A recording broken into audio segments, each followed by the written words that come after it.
पुढची बातमी आता कोल्हापूर जिल्ह्यातून।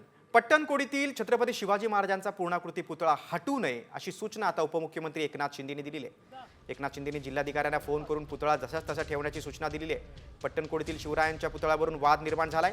पट्टणकोडीतील याआधी देखील तिथे जातीय दंगल झाली होती, त्यामुळे तो सगळा परिसर अतिसंवेदनशील म्हणून ते गाव ओळखलं जातं।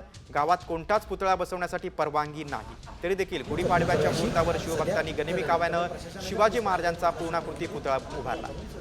प्रशासकीय मान्यता मिळेपर्यंत हा पुतळा आता झाकून ठेवण्यात आला।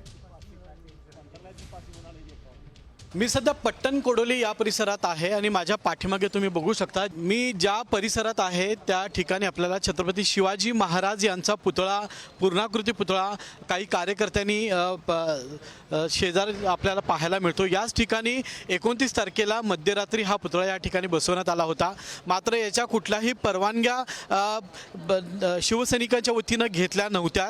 त्या पार्श्वभूमीवर पोलीस प्रशासन, महसूल आणि स्थानिक ग्रामस्थांची एक बैठक झाली होती। या बैठकीत तोडगा न निघाल्यामुळं आता सर्व कार्यकर्ते आक्रमक झालेले आहेत आणि पोलीस दलाच्या वतीनं हा पुतळा या ठिकाणी हलवण्याचा प्रयत्न सध्या सुरू करण्यात आलेला आहे। आपण गावची परिस्थिती बघितली तर संपूर्ण गावामध्ये तणाव निर्माण झालेला आहे। मोठ्या प्रमाणामध्ये पोलीस बंदोबस्त या ठिकाणी तैनात करण्यात आलेला आहे, तर दुसऱ्या बाजूला महसूल विभाग आणि पोलीस यंत्रणेच्या वतीने पूर्ण परवानगी घेऊन पुतळा उभा करावा अशी मागणी करण्यात येते आहे।